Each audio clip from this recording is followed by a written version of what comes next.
Welcome back to the talk show. എന്തായാലും രണ്ടാമത്തെ segment ഇന്ന് തുടങ്ങുകയാണ്. നമുക്ക് ജീവിതത്തിൽ സ്വാഭാവികമായിട്ടും നമ്മുടെ ജീവൻ നിലനിർത്താൻ ആവശ്യം നമുക്ക് ശ്വസിക്കണം, വെള്ളം കുടിക്കണം, അതുകൂടെ ഭക്ഷണം കഴിക്കുക എന്നുള്ളതാണ്.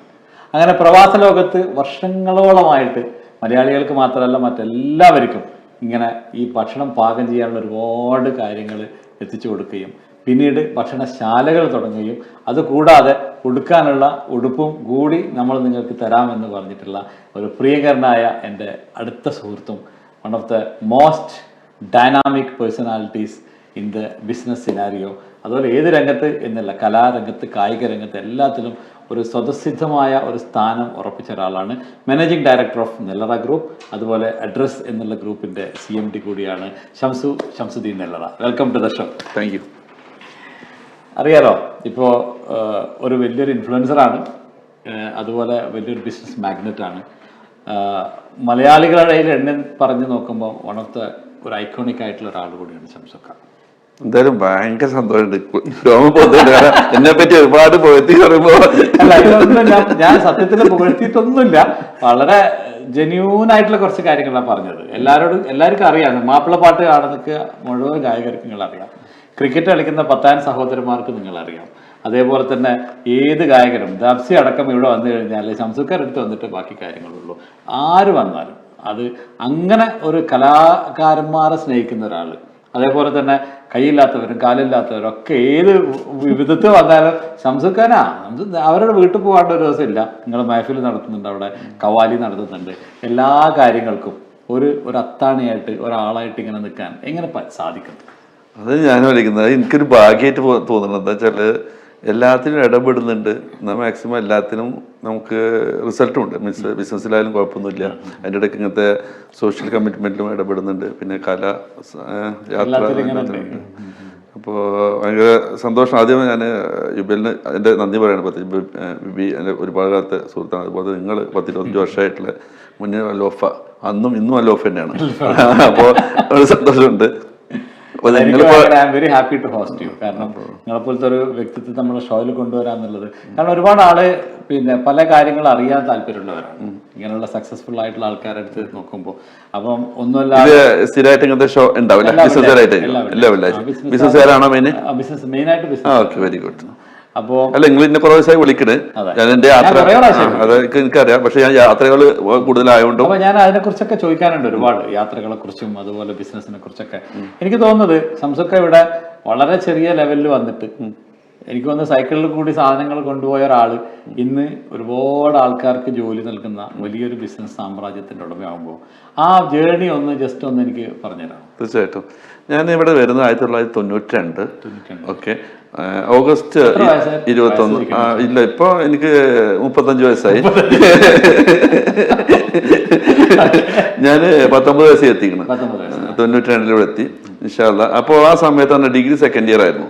അപ്പോൾ നാട്ടിൽ നിന്ന് അറിയാലോ, ഇങ്ങനെ അന്നൊന്നും പഠിപ്പ് അല്ല, പെട്ടെന്ന് എന്തെങ്കിലുമൊക്കെ ആവണം എന്നുള്ള ചിന്ത, വീട്ടിൽ നിന്നുള്ള പ്രഷർ. എനിക്കൊന്ന് ഗൾഫിലേക്ക് ഞങ്ങളെ ഫാമിലിയിൽ നിന്ന് ആദ്യമായിട്ട് ഞാനാണ് വരുന്നത്.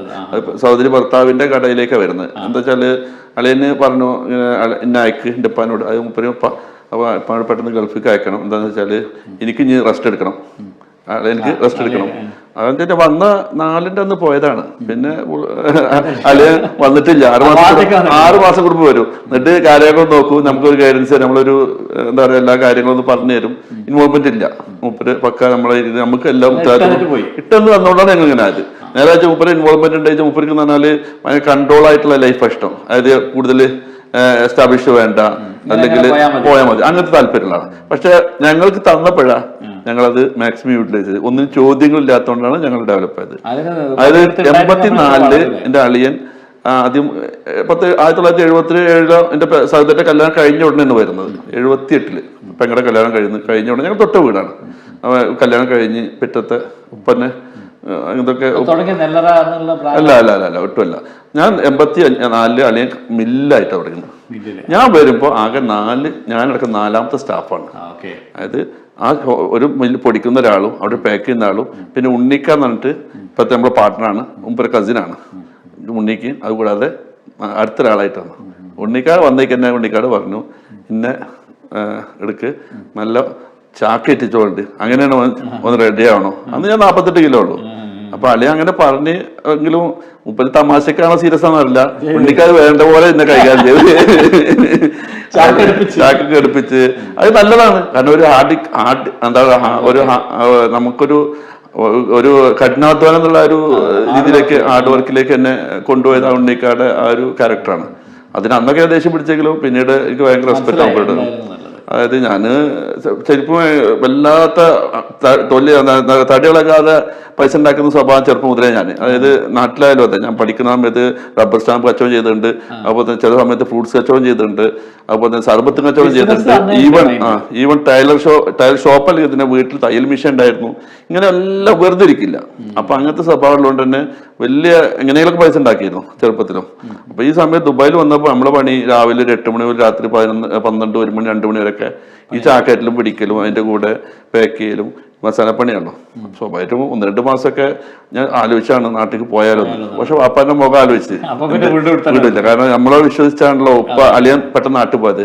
പിന്നെ എനിക്ക് തോന്നുന്നു ഞാൻ നേരത്തെ പറഞ്ഞ പോലെ എപ്പോഴെങ്കിലും ഒരു 6 മാസം വിസ തീരാൻ വരുമ്പോ വരും. അന്ന് 6 മാസം പോകാൻ തന്നെ. ഇപ്പൊ പിന്നെ ഗോൾഡ് വിസക്കൊക്കെ എപ്പോഴാണ് വന്നാൽ മതി. അപ്പൊ അന്ന് ആ സമയത്ത് 6 മാസം കൂടുമ്പോൾ വിസ തരുന്നതിന്റെ മുന്നൊന്ന് വന്ന് കാര്യങ്ങൾ അന്വേഷിച്ച് പോകും. അപ്പൊ അത്രേ ഉള്ളൂ. പിന്നെ നമ്മൾ ഹാർഡ് വർക്കിംഗ് മെന്റാലിറ്റി കൊണ്ട് തന്നെയാണ് നമ്മൾ അതും പറയാം. അങ്ങനെ ഞങ്ങളുടെ നെന്നി ഉണ്ണിക്കാനെ ഏൽപ്പിച്ച സ്ഥിതിക്ക് ഞങ്ങൾക്ക് ഒരു പാർട്ട്ണർഷിപ്പ് ഒക്കെ തന്ന് അങ്ങനെ ഞങ്ങളൊരു ഈക്വൽ പാർട്ണറായിട്ട് ഞങ്ങൾ എന്ത് ചെയ്യുന്നു, ഞങ്ങളോട് മാക്സിമം നന്നായിട്ട് നമ്മൾ ആ സന്തോഷത്തിൽ ഇങ്ങനെ വളരെ ഹാർഡ് വർക്ക് ചെയ്തു. അപ്പൊ ഞാൻ നമ്മുടെ കുറെ ഐഡിയകൾ നാട്ടിൽ ആ സമയം എല്ലാവരും നാട്ടിൽ നിന്ന് സാധനം കൊണ്ടുവരികയാണ്. അപ്പൊ ഞാൻ ആലോചിച്ചു എന്തുകൊണ്ടൊരു ബ്രാൻഡ് ഇവിടെ ക്രിയേറ്റ് ചെയ്തുകൊണ്ടാണ്. ശരിക്കും നല്ലതാന്നുള്ള ഒരു ബ്രാൻഡ് എന്റെ തലേന്ന് തന്നെ വന്നതാണ്. പക്ഷെ എല്ലാവരും സപ്പോർട്ട് ഉണ്ടാവും കേട്ടോ. കാരണം നമ്മൾ തലേന്ന് വന്നെങ്കിലും അതിലെല്ലാവരും കൂടുമ്പോഴില്ല. അപ്പൊ ഞാൻ അങ്ങനെ ആലോചിച്ച് നമുക്ക് എന്തുകൊണ്ടൊരു ഇവിടെ ഒരു ബ്രാൻഡ് ആദ്യമായിട്ട് എനിക്ക് തോന്നുന്നത് ഒരു ബ്രാൻഡ് ഒരു മലയാളി ബ്രാൻഡ് ആദ്യമായിട്ട് മാനുഫാക്ചർ ചെയ്തത് UAE ഞാൻ. അത് മാത്രമല്ല 1-2 ആദ്യത്തെ കാര്യങ്ങളുണ്ട്. ആദ്യമായിട്ടൊരു ഗോതമ്പ് പുട്ടുപൊടി നമ്മൾ ഇറക്കിയത് ആദ്യമായിട്ട് ജീരകശാല UAE ഇറക്കുന്നത് നമ്മളാണ്. അതുപോലെ ജീരകശാല 2004 ഇപ്പൊ എല്ലാവരുടെ കയ്യിലും ജീരകശാല, പക്ഷെ ആദ്യമായിട്ട് ജീരകശാല ഇറക്കുന്നത് നമ്മളാണ് നല്ലടക്ക് വേണ്ടിയിട്ട്. അങ്ങനെ കുറെ കാര്യം 2004 അതുവരെ എന്റെ സെയിൽസ് എക്സ്പീരിയൻസ് മാർക്കറ്റിൽ എക്സ്പീരിയൻസ് ഉണ്ട്. ഒരുപാട് കടകളായിട്ട് ബന്ധങ്ങളുണ്ട്. എല്ലാ ആളുകളായിട്ട് ഇപ്പോൾ ബിസിനസ് തലവപ്പന്മാരായ ഒരുപാട് ബിസിനസ് ഉണ്ട്. അവരൊക്കെ ഞാൻ സെയിൽസ് അവരുടേതായ ഷോപ്പുകളിൽ ചെറിയ ഷോപ്പ് വർക്ക് ചെയ്യുമ്പോൾ പോയിൽ അതുള്ള അപ്പോൾ പാഷൻസിന്റെ നാസർക്ക ഇവരൊക്കെ ഞാൻ എങ്ങനെ സെയിൽ ചെയ്യുന്ന ആ സമയത്ത് അവർ ഷോപ്പുകളിലെ പണിക്കാരായിരുന്നു അല്ലെങ്കിൽ അവർ ഇൻചാർജുകളായിരുന്നു. അങ്ങനെ ആ ഒരുപാട് ആളുകളുടെ ബന്ധം വെച്ചിട്ട് എനിക്ക് അവരുടെ കടകളൊക്കെ നമ്മുടെ നല്ല വെക്കാൻ സാധിച്ചു. ഞാൻ ശരിക്കും ഈ ബ്രാൻഡ് തുടങ്ങുമ്പോൾ അളിയനെ അറിയിച്ചിട്ടില്ല. അളിയനെ അറിയിച്ചെന്താ പ്രശ്നം എന്ന് വെച്ചാൽ മുപ്പർക്ക് അതൊന്നും വലിയ താല്പര്യമില്ല. മുപ്പര് മെയിൻ ഉദ്ദേശങ്ങൾ എന്ന് പറഞ്ഞാൽ നല്ല റിസ്ക് ഇല്ലാതെ ടെൻഷൻ ഇല്ലാതെ ബിസിനസ് ചെയ്യണം. അതാണ് ഒപ്പరికి ഇഷ്ടം. അപ്പൊ ഒപ്പരം ആ റിസ്ക് നമ്മൾ അറിയിക്കാതെ തന്നെ നമ്മൾ തുടങ്ങി. ഞാൻ പറഞ്ഞത് ഞാൻ തുടങ്ങി. കാരണം നല്ലതാ എന്നുള്ള ബ്രാൻഡ് നമ്മൾ തുടങ്ങുമ്പോൾ സ്വാഭാവികമായിട്ടും മുപ്പരെ അറിയിച്ചാൽ വേണ്ടെന്ന് പറയും. അപ്പൊ ഞാൻ എന്ത് ചെയ്തു, ഉണ്ണിക്കാരുടെ സപ്പോർട്ട് കൂടിയിട്ട് ഞങ്ങൾ എന്ത് ചെയ്തു 2004 സെപ്റ്റംബർ 9-നാണ്. അപ്പൊ ആ ഇത് നമ്മുടെ നിസാസ് ചെയ്തിട്ടുണ്ടല്ലോ ഉപ്പരാണ് എന്നോട് പറഞ്ഞത് ഈ ശരിക്കും ഇങ്ങനെ നടന്നാൽ പോരാ, നമ്മൾ ബ്രാൻഡ് തുടങ്ങുമ്പോൾ പാന്റും ഷർട്ടൊക്കെ ഇൻസൈഡ് കോട്ടൊക്കെ അത് തലേന്ന് പറയുന്ന ജീവിതത്തിൽ ഇൻസൈഡ് ചെയ്യാത്ത മനുഷ്യനാണ്. കോട്ട് തന്നെ കണ്ടിട്ടുണ്ടെന്നല്ലാതെ ഇട്ടിട്ടില്ല, സ്വന്തമായിട്ട് കോട്ടില്ല. അപ്പൊ ഞാൻ പറഞ്ഞു നിസാർക്ക് പറ്റില്ല, എനിക്ക് പ്രശ്നമാണ് പേടിയാന്നൊക്കെ പറഞ്ഞു. ഞാൻ ഇട്ടാൻ പറ്റില്ലെങ്കിൽ അങ്ങനെ വലിയ ഹോട്ടലായ ഷെറാട്ടനൊക്കെ മുപ്പര് ബുക്ക് ചെയ്തു, ഒരു ഫുൾ പേജ് പരസ്യം കൊടുപ്പിച്ചു, ഇതൊക്കെ മുപ്പര് ചെയ്യിപ്പിച്ചു. പക്ഷെ അതൊക്കെ ഒരുപാട് ഗുണം ചെയ്തിട്ടുണ്ട്. ആദ്യമായിട്ട് കോട്ടിടുന്നത് ഈ പേരാണ്. അപ്പൊ എനിക്ക് തന്നെ ഒരു ചമ്മല് ഞാൻ കോട്ടിട്ടപ്പോ അങ്ങനെ ആ സംഭവത്തില് മുപ്പര് ഞാനിപ്പോ ഒന്നും ഓർക്കുകയാണ്. എന്റെ സുഹൃത്തായ റൂംമേറ്റ് ഉണ്ട്, ഓന്റെ കോട്ടിട്ട് ഞാൻ പോയത് തയ്യൊക്കെ ഇട്ടിട്ട് തലേന്ന് വരെ മഞ്ഞപ്പൊടിയും മുളക് പൊടിയിൽ കുളിച്ച ഞാന് നല്ല വൃത്തിയില്ല ഡ്രസ്സ് ഞാൻ ഇടാറില്ല. കാരണം എപ്പോഴും പൊടി പാക്കിംഗ് ആണ്. അപ്പൊ അത് നമുക്ക് വലിയ സപ്പോർട്ട് ചെയ്യുന്ന മാർക്കറ്റിൽ നിന്ന് ഒരു 14 പ്രൊഡക്ട്സ് വെച്ച് തുടങ്ങി. പിന്നെ 2006 ഫസ്റ്റില് നമ്മളിപ്പോ പെങ്ങളെ മോൻ വരുന്നത് ഇപ്പൊ നമ്മുടെ CEO ആണ്, നമ്മുടെ പാർട്ട്ണറാണ്. പിന്നീട് എന്താ പറയാ പാട്ടുകാരനാണ്. പിന്നെ അപ്പൊ ഇങ്ങനെ എല്ലാവരുടെയും ഒരു ഹാർഡ് വർക്കാണ് ഈ നിലയ്ക്ക്. പക്ഷെ നമ്മുടെ ഒരു നില തുടങ്ങുന്ന ഉദ്ദേശം ഞാൻ കൊണ്ടുവന്നപ്പോ അതൊരു വലിയ അച്ചീവ്മെന്റ് ആണല്ലോ.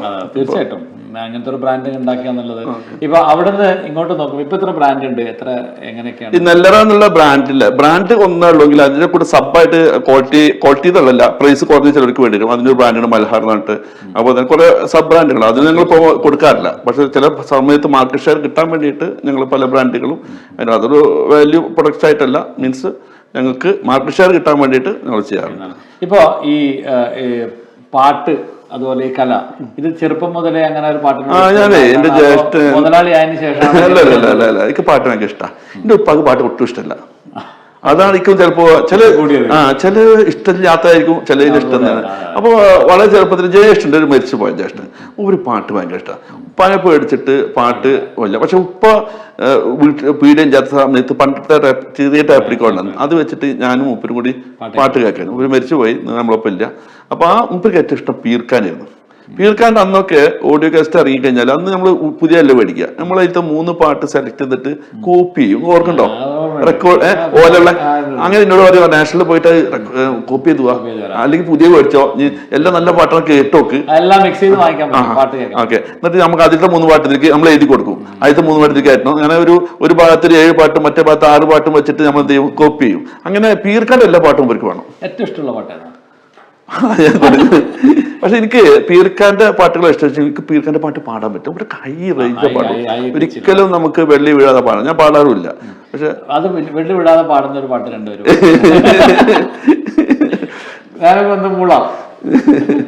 ഞങ്ങൾക്ക് അവസാനം പറഞ്ഞത്. അപ്പൊ ഇപ്പൊ തന്നെ ആൾക്കാരെ ബോറടിപ്പിക്കണം. പിന്നീടാണ് ഞാൻ ആലോചിക്കായിരുന്നു, അങ്ങനെ നല്ല ഒരു 2 വണ്ടിയും 14 പ്രൊഡക്ട്സിൽ ഇറങ്ങി.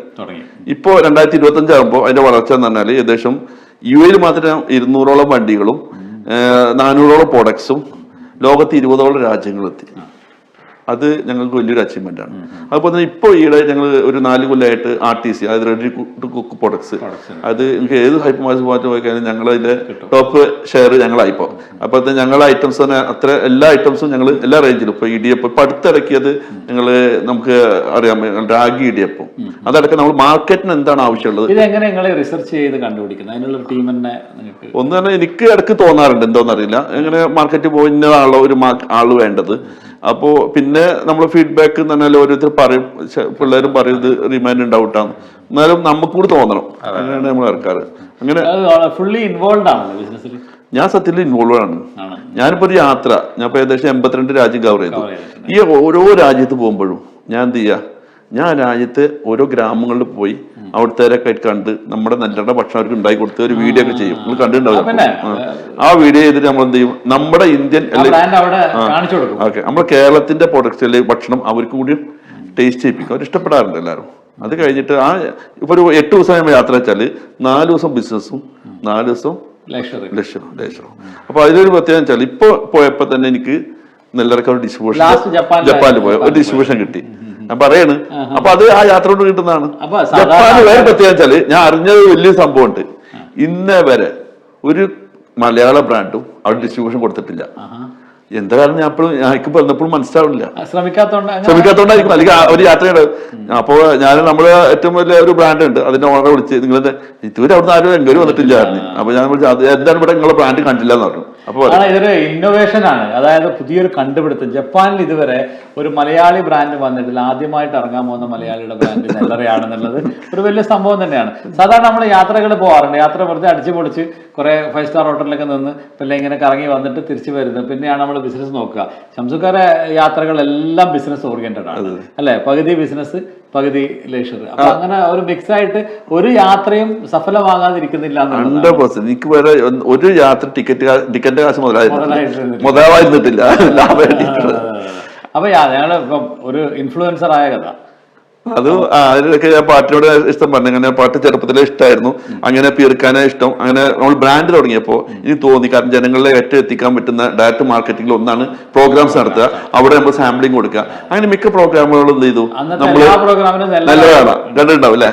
അങ്ങനെ ഞാൻ വർക്ക് 2008 ബഷീർ ജീവിച്ചിരിപ്പില്ല. ബഷീർ ചാനൽ എന്നൊരു വ്യക്തി ഉണ്ട്, നമ്മളെ സുഹൃത്തായിരുന്നു. മൂപ്പര് ഇന്ന് എല്ലാ പ്രോഗ്രാമും ഇതുപോലെ കോർഡിനേറ്റ് ചെയ്യാനും മൂപ്പര് ഐഡിയ കൊണ്ടുവരും. അങ്ങനെ ഗൾഫിലത്തെ ചരിത്രത്തിൽ ഏറ്റവും കൂടുതൽ പ്രോഗ്രാമിന് മാപ്പിളപ്പാടിന് ഒരു വേദിയായിട്ടുള്ള അൽനാസർ ലിസ്റ്റൽ ഐസ്ലീഗ് 2008 അന്ന് കൊച്ചി നൈഫൊക്കെ ഉണ്ടായിരുന്നു ഗസ്റ്റ്. ഒരു 5000-ലധികം ആളുകൾ പരിപാടിക്ക് വരും. 5000-ലധികം ആളുകൾ പുറത്ത് ടിക്കറ്റ് ഇട്ടാതെ പോയി ചെയ്ത ഒരു പരിപാടി നെല്ലറ മാപ്പിളപ്പാട്ട് അവാർഡിനായിട്ട് ഇപ്പോൾ ഓർക്കുകയാണ്. അതുപോലെ ഒരുപാട് പ്രോഗ്രാം വെച്ചിട്ടുണ്ട്. അതിൻ്റെ ഏറ്റവും ഇഷ്ടപ്പെട്ട പീർക്കാനെ കൊണ്ടുവരുമ്പോൾ പീർക്കാക്ക് അന്ന് ഒരു സ്വാധീനം പോയിട്ടായിരുന്നു, കൈകാലുകൾ. എന്നിട്ട് പോലും ഞാൻ കൊണ്ടുവന്ന് 10-15 ദിവസം എൻ്റെ വീട്ടിൽ താമസിപ്പിച്ചു. അങ്ങനെ ആ അസുഖം വന്നതിന് ശേഷം ഒരുപാട് തവണ അത് ബൈക്ക് കൊണ്ടുവന്നിട്ടുണ്ട്. ആൾ മരണപ്പെട്ടു പോയി അറിയാം. ഇത്ര ഒരുപാട് ആൾക്കാരായി ഇപ്പം പീർക്കാനെ പോലെ തന്നെ മറ്റു അല്ല ഓരോ ആൾക്കാരുടെ ഇറക്കം ഓർക്കുകയാണ്. കുടമുല്ലച്ചിരി എന്ന് പറഞ്ഞിട്ട് പാട്ടുണ്ട് പാടിയത്. അതുപോലെ ചേലത്തൊളി, അങ്ങനെ ഒരുപാട് പാട്ടുപാടിയ ഒരു മനുഷ്യനുണ്ട്. തലശ്ശേരി മറുക്ക 10-20-30 വർഷം പാസ്പോർട്ട് എടുത്ത് ഒരാൾ പോലും അയാളെ കൊണ്ടുവന്നില്ല.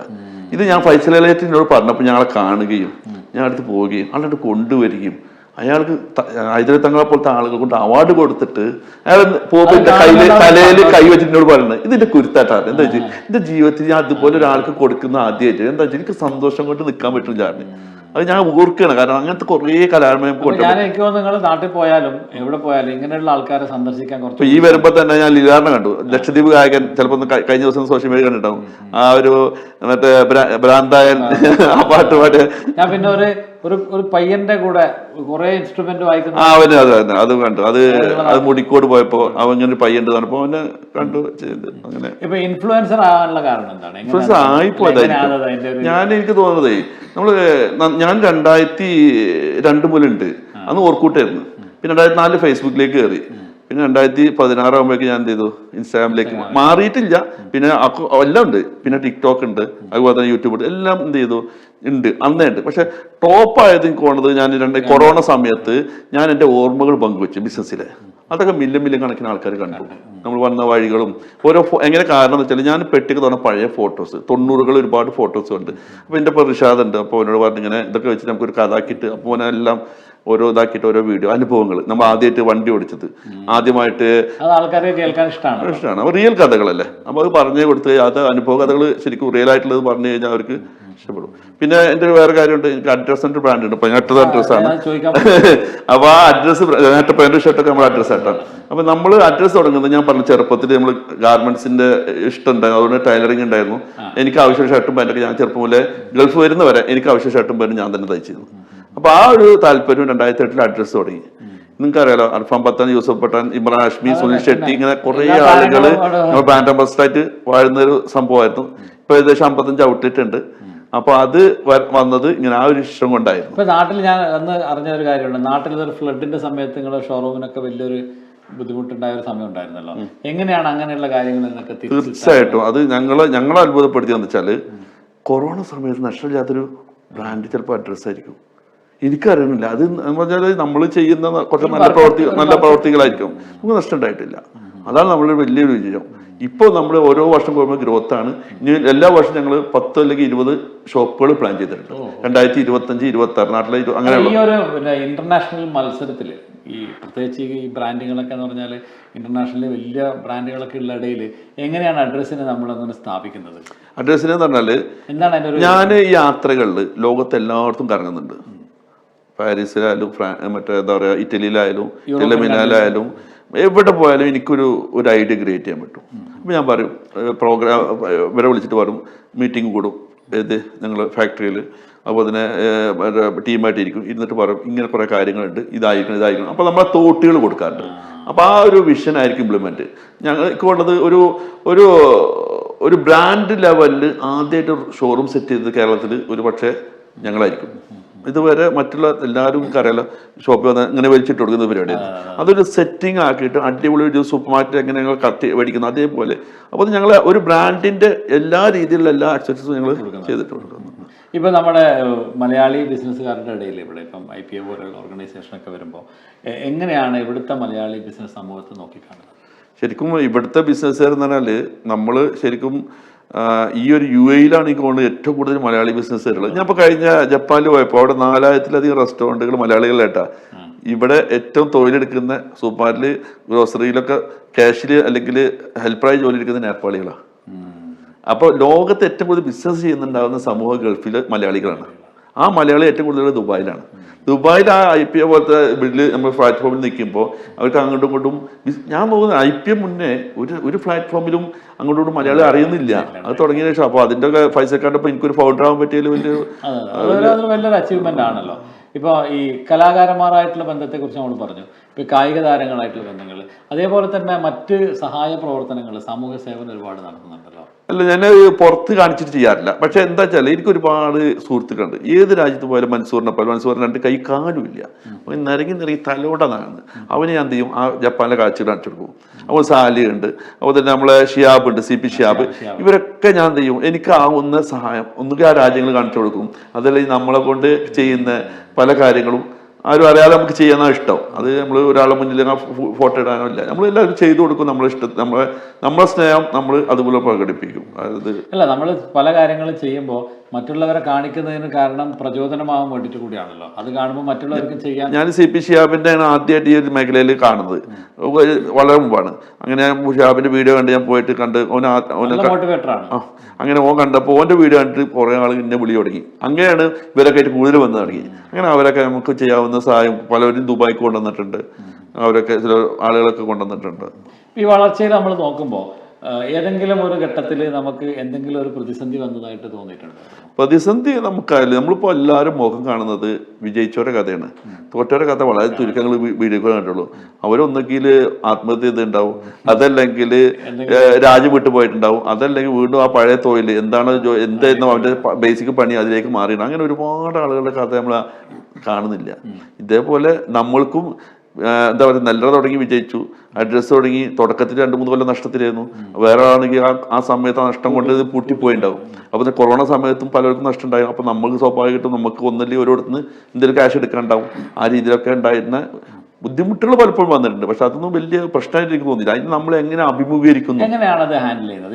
സ്വാഭാവികമായിട്ട് ഇപ്പോൾ ചിലയിടത്ത് നമ്മൾക്ക് സാമ്പത്തിക പ്രശ്നം വരാം, അല്ലെങ്കിൽ വേറെ എന്തെങ്കിലും തരത്തിലുള്ള ബുദ്ധിമുട്ടുകൾ വരുമ്പോൾ എങ്ങനെയാണ് ആ ഒരു സമയത്ത് നമ്മൾ ഹാൻഡിൽ ചെയ്യുന്നത്? പലപ്പോഴും ഇപ്പോൾ നമ്മളെല്ലാം പൊതുവെ ബിസിനസ്സുകാർക്കെല്ലാം അത് വരുമ്പോഴാണല്ലോ ഒരു ടർബുലൻസ് അല്ലെങ്കിൽ ഒരു പതർച്ച. ഞാൻ പലപ്പോഴും ഇപ്പോൾ ഇത്ര നഷ്ടം നമുക്ക് വരുന്ന ഉറപ്പിച്ച് കണ്ട വന്ന് വിചാരിച്ചോളൂ, ഞാൻ പറയുമോ തവക്കലല്ല വന്നിടത്ത് വെച്ച് കാണാം. പക്ഷെ അടുത്ത് ചിന്തിക്കുക. അപ്പൊ അവന് ഓക്കം ചെയ്യാവുന്ന സാധനം അപ്പം തന്നെ ചിന്തിച്ചിട്ട് എന്ത് ചെയ്യും, അതിന്റെ മേലക്കായിരിക്കും എന്ത് ചെയ്യും, ആ ഒരു പ്രതീക്ഷ അതിന്റെ മേലക്കിടുക. അപ്പൊ ഇതിന് ടെൻഷൻ പോകും. കാരണം നമുക്ക് എന്തായാലും പ്രവർത്തിക്കാനുള്ള കഴിവുണ്ട്, പ്രവർത്തിക്കാനുള്ള കഴിവുണ്ട്, പ്രവർത്തിക്കാനുള്ള കഴിവുള്ളതുകൊണ്ട് തന്നെ നമ്മൾ ഫോക്കസ് ചെയ്യുമ്പോൾ നമ്മൾ എപ്പോഴും എന്ത് ചെയ്യണം, തോൽവി ഉണ്ടാവും, പക്ഷെ അതിന് ഓക്കം ചെയ്തിട്ടാണ് വർക്ക് ചെയ്യുക. അല്ല തോൽവി ടെൻഷൻ അടിച്ചിരുന്നാൽ പിന്നെ എന്താ ഉണ്ടാവുക? നമ്മളെ പ്രതീക്ഷ ഒരുപാട് സ്റ്റാഫുകളുണ്ട്, അവരൊക്കെ ഒന്നുമില്ലാതായി പോവില്ലേ. അപ്പൊ നമ്മൾ ഈ പുതിയതായിട്ട് ബിസിനസ് ചെയ്യാൻ വരുന്ന ആൾക്കാരോട് ഷംസുഖാക്ക് കറക്റ്റായിട്ട് പറഞ്ഞു കൊടുക്കാനുള്ള 1-2 കാര്യങ്ങൾ. ഞാൻ എപ്പോഴും സോഷ്യൽ മീഡിയയിൽ ഫേസ് ചെയ്യുന്നൊരു പ്രശ്നമുണ്ട്. പലരും പുതുതായി തുടങ്ങുന്ന എന്നോട് അന്വേഷിക്കാറുണ്ട്. അപ്പോൾ തുടങ്ങി പരിചയപ്പെട്ട ഒരുപാട് ആളുകൾ എന്നെ കാണാൻ വരുന്ന അല്ലെങ്കിൽ മെസ്സേജ് അയക്കുന്നു, എനിക്ക് തുടങ്ങി, ഞാൻ ജോലിയെല്ലാം ഒഴിവാക്കി എന്നിട്ട് ഇതുപോലെ തുടങ്ങി, ഇപ്പോൾ ഞാൻ വമ്പ കടത്തിലാണ്, എൻ്റെ പറമ്പ് വിറ്റിട്ടുണ്ട്, ഇനി ഞാൻ ലോഡ്ജിലേക്ക് പോകും. ഇങ്ങനെ ഒരുപാട് കഥകളുണ്ട്. അതൊക്കെ എന്താ വെച്ചാൽ ഒരു എക്സ്പീരിയൻസ്. അപ്പോൾ അവരുടെ കഥ ഞാൻ കേട്ടപ്പോൾ എന്താ അറിയോ, പലരും എന്താണെന്ന് വെച്ചാൽ ഇപ്പോഴത്തെ ഭയങ്കര ബിസിനസ് ഉണ്ട്, അത് കണ്ടപ്പോൾ അതേപോലെ തുടങ്ങാൻ ശ്രമിക്കുകയാണ്.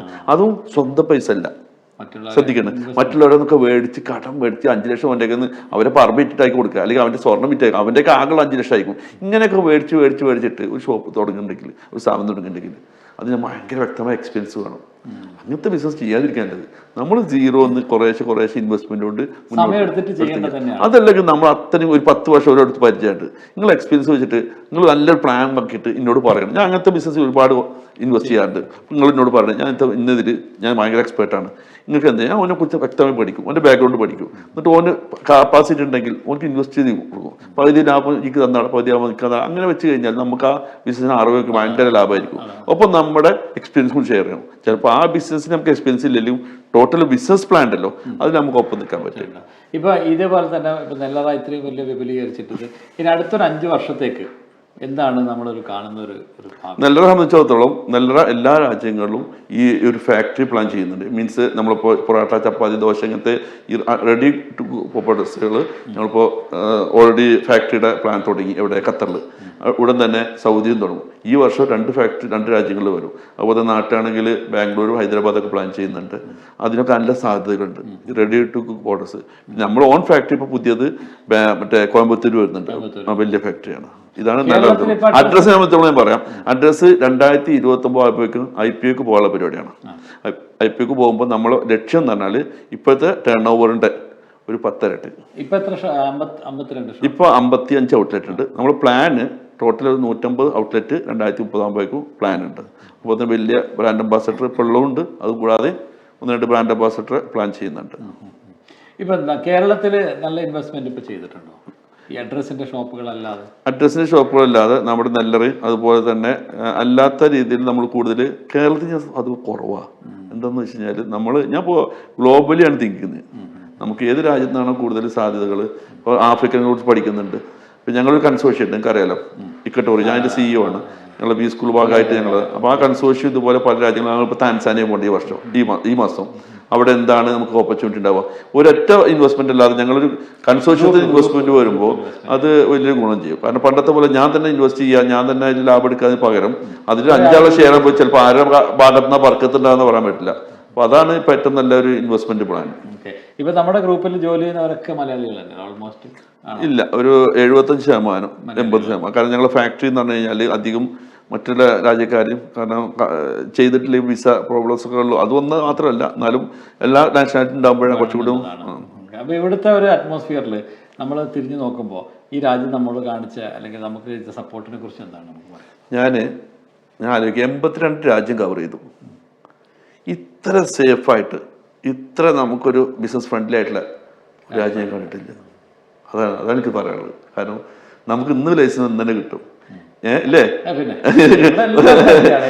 അതുപോലെ തന്നെ ഇന്ന് ഏത് പാതിരാത്രിക്കും നമുക്ക് ഇറങ്ങി നടക്കാം. യൂറോപ്പിൽ നടക്കാൻ പറ്റുമോ? യൂറോപ്പിൽ നടക്കാൻ പറ്റില്ല. ആഫ്രിക്ക നടക്കാൻ പറ്റുമോ? എവിടെ? അമേരിക്ക നടക്കാൻ പറ്റില്ല. സേഫ് ആണോ വെച്ചാണ്, അല്ലാന്ന് വെച്ചാൽ. പക്ഷെ ഇവിടെ നമ്മളെ വീട്ടിൽ തന്നെ രാത്രി 2 മണിക്ക് 3 മണിക്ക് നമ്മളെ മക്കളൊക്കെ പുറത്തിറക്കുമ്പോൾ ഒരു പേടിയില്ലാതെ നടക്കുമ്പോൾ അത് ലോകത്ത് എവിടെ കിട്ടുക? സേഫാണ്, എല്ലാം. അതുകൊണ്ട് തന്നെ ഏറ്റവും കൂടുതൽ സന്തോഷിക്കുന്നതും ജീവിക്കുന്നതും ആഗ്രഹിക്കുന്ന സ്ഥലം ഞാൻ ഈ ഒരു ദുബായ് UAE. ഫാമിലിയെ കുറിച്ച്? ഫാമിലി എനിക്ക് 3 മക്കളുണ്ട്, ഒരു ഭാര്യയുണ്ട്, 4 പേരക്കുട്ടികളുണ്ട്. അത് കേൾക്കാനാണ് ഞാൻ ചോദിച്ചത്. എന്തായാലും ഇത്രയും ചെറുപ്പം കാത്തു സൂക്ഷിക്കുന്നതിന്റെ ചെറുപ്പം തന്നെയാണ്. ഞാൻ ഫുട്ബോൾ കളിക്കാറുണ്ട്. ഞാൻ ആഴ്ചയിൽ ഒരു ദിവസം ഫുട്ബോൾ കളിക്കും. വർക്കൗട്ട് കുറച്ചൊക്കെ ചെയ്യും. അതുകൊണ്ടാണ് കുറച്ചൊക്കെ ഹാപ്പി ആയിരിക്കാന്നുള്ളതാണ്. ഞാൻ പറഞ്ഞാല് പാട്ട് കേൾക്കുന്നതായിട്ട്, അതുപോലെ തന്നെ യാത്രകളൊക്കെ നന്നായിട്ട് എൻജോയ് ചെയ്യും. എല്ലാ മാസവും ഓരോ. ഇപ്പൊ എന്റെ ആഗ്രഹം ഈ വർഷം 100 തയ്ക്കുന്നതാണ്. അതിന് ദൈവാനുഗ്രഹിക്കുകയാണെങ്കിൽ സാധിക്കട്ടെ. അതാണ് എന്റെ ആഗ്രഹം. പിന്നെ വേറൊരു കാര്യം എന്ന് പറഞ്ഞാല് നമുക്ക് വെറുതെ ഇരിക്കുമ്പോൾ ഏറ്റവും ഇഷ്ടപ്പെട്ട് ചെയ്യാൻ തോന്നുന്ന കാര്യങ്ങൾ എന്താണ്? വെറുതെ ഇരിക്കുമ്പോൾ ഞാൻ എന്താ ചെയ്യുക വെച്ചാല് എന്റെ ലാപ്ടോപ്പ് ഇരിക്കും, എന്നിട്ട് എന്തെങ്കിലുമൊക്കെ വിഷൻ സെറ്റ് ചെയ്യും. എന്തായിരിക്കും വെറുതെ, എന്നിട്ട് ഈ വർഷം എത്ര ചെയ്യും അത് ചെയ്യും. അത് കമ്പ്യൂട്ടറിൽ വെറുതെ ബിസിനസ് ഓറിയന്റഡ് ആണ്. അത് ഹാപ്പിയാണ് എനിക്ക്.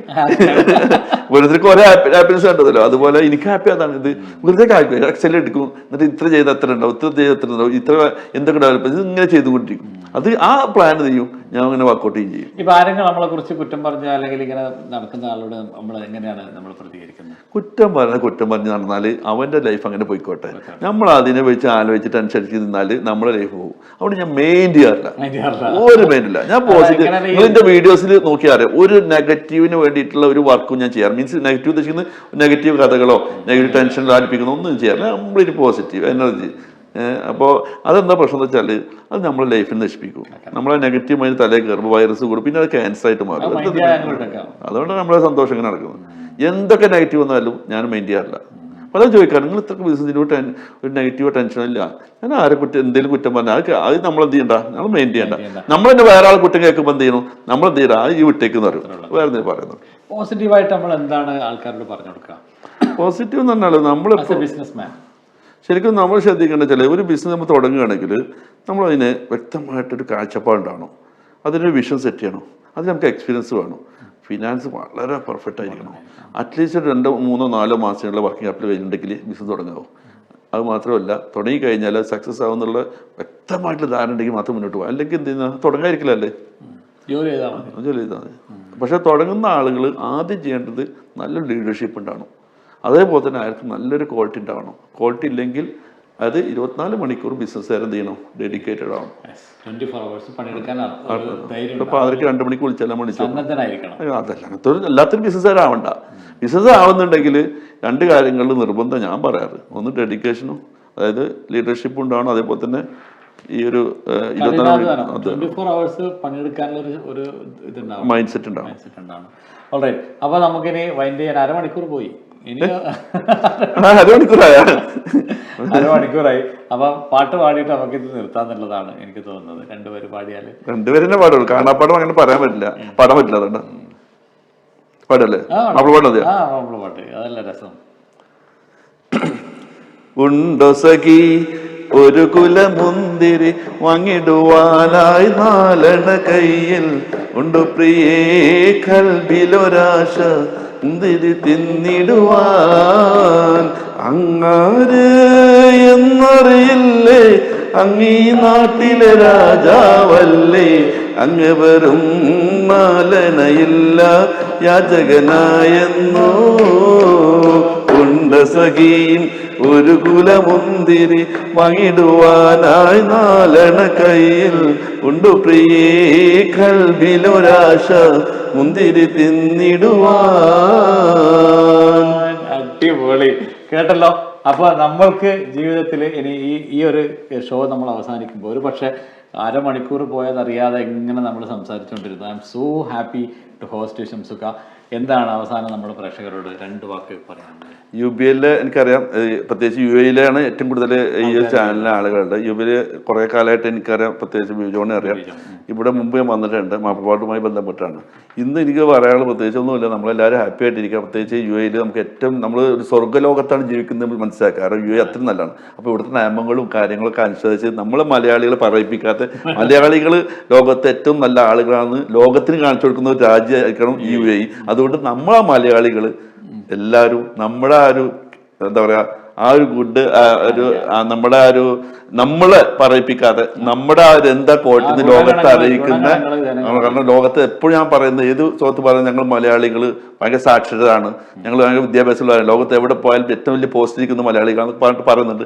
അതുപോലെ തന്നെ ആരും ഒരു ബുദ്ധിമുട്ടിക്കാത്ത ആളുകളെന്ന് പറഞ്ഞത് അതേപോലെ എല്ലാവരും ഇരിക്കുക, ദുബായ് എന്ന രാജ്യത്ത് സന്തോഷത്തോടെ ജീവിക്കുക.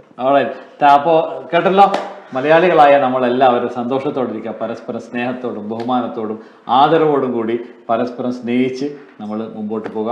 ഈ രാജ്യത്തിന്റെ എല്ലാ ഗുണഗണങ്ങളെയും നമ്മൾ നല്ല പ്രൊഡക്ട്സ് മേടിക്കുക. ഇതാണ് ഷംസുക്ക. ഏത് ലോകത്ത് പോയാലും നട്ടപ്പാതിരാക്കാണെങ്കിലും സ്വന്തം ബ്രാൻഡിനെ ഇത്ര കണ്ട് പേരോട് ചേർത്തിട്ട് എല്ലാവരും ഷംസു. അത് കേട്ടിട്ടാ ഞാൻ അൽവഫ മുനീർ അൽവഫ. അപ്പോൾ എന്തായാലും ഒരുപാട് സന്തോഷം. പിന്നെ ഈ ഹാപ്പിനെസ് എന്നും നിലനിർത്തട്ടെ. താങ്കൾക്ക് ഒരുപാട് ആരോഗ്യ സൗഖ്യങ്ങൾ നേരുന്നു. എല്ലാ കാര്യങ്ങളും വിജയം കൈവരിക്കട്ടെ. നിങ്ങളെ കണ്ടിട്ട് ഒരുപാട് പ്രചോദനം ഉൾക്കൊണ്ട ആൾക്കാരുണ്ട്. അല്ല, എന്നെ കണ്ടിട്ട് കുറെ ആൾക്കാർ സോഷ്യൽ മീഡിയ വന്നിട്ടുണ്ട്. ഞാൻ അവിടെ പറയാൻ അറിയാം, നിങ്ങൾ എന്റെ ഒരു ഫോട്ടോ വീട്ടിൽ ഫ്രെയിം എന്നിട്ട് അടിയിൽ, കാരണം ഞാൻ ഞങ്ങളൊക്കെ ഇതിലേക്ക് കൊണ്ടുവന്നത്. അപ്പൊ കേട്ടല്ലോ, അപ്പൊ എല്ലാവരും ഹാപ്പി ആയിരിക്കുക. So let's enjoy the life ഒറ്റ പ്രാവശ്യമുള്ളൂ. രണ്ടാമതൊരു ചാൻസ് നമുക്ക് ലൈഫ് കിട്ടൂല. അത് ഫുള്ളസ്റ്റ് ആയിട്ട് ഹാപ്പി ആയിട്ട് അടിച്ചു പൊളിച്ച് ഇതുപോലെ നമ്മൾ ജീവിച്ചു കഴിഞ്ഞാൽ ഒരു പ്രശ്നം നമ്മൾ ഭരിക്കുമ്പോൾ ഒന്നും കൊണ്ടാവില്ല. ഉള്ള സമയത്ത് ആളുകളെ പറയിപ്പിക്കാതിരിക്കുക, നമ്മൾ സന്തോഷത്തോടെ അവർക്ക് എന്തെങ്കിലും സ്നേഹം കൊടുക്കുക. ഒന്നും അല്ല, അവർക്കൊന്നും കൊടുത്തില്ലെങ്കിൽ അവരെ ബുദ്ധിമുട്ടിക്കാതിരിക്കുക. നല്ല ചിരിയോടുകൂടി എല്ലാവരോടും ഇങ്ങനെ ഹാപ്പി ആയിരുന്നത് തന്നെ നമ്മുടെ ലൈഫ് കുറെ കൂടി നന്നാവും. അതിനൊരു എക്സ്പീരിയൻസ്, ഒരു എക്സാമ്പിൾ ആണ് നമ്മുടെ മുന്നിൽ അൽവഫ. കാരണം ഒരുപാട് കാലമായിട്ട് അന്നും ഇന്നും ചിരിക്കുന്ന പോകും. അല്ല, ഹാപ്പി ആയിരിക്കുമ്പോഴാണല്ലോ നമ്മൾ ഇഷ്ടപ്പെടുന്നു ആൾക്കാർ നമ്മൾക്ക് അങ്ങോട്ടും ഇഷ്ടം വരുന്നത്. അതുകൊണ്ടാണ്. എന്തായാലും love you so much. It was really fun talking to you. അടിപൊളിയാണ്. ഇനി നമുക്ക് അടുത്ത ആഴ്ച വെള്ളിയാഴ്ച നിങ്ങളുടെ പ്രിയപ്പെട്ട UBL TV വീണ്ടും വരാം. Till then signing off Muneer Alwafa along with Shamsuddin Nellara with love.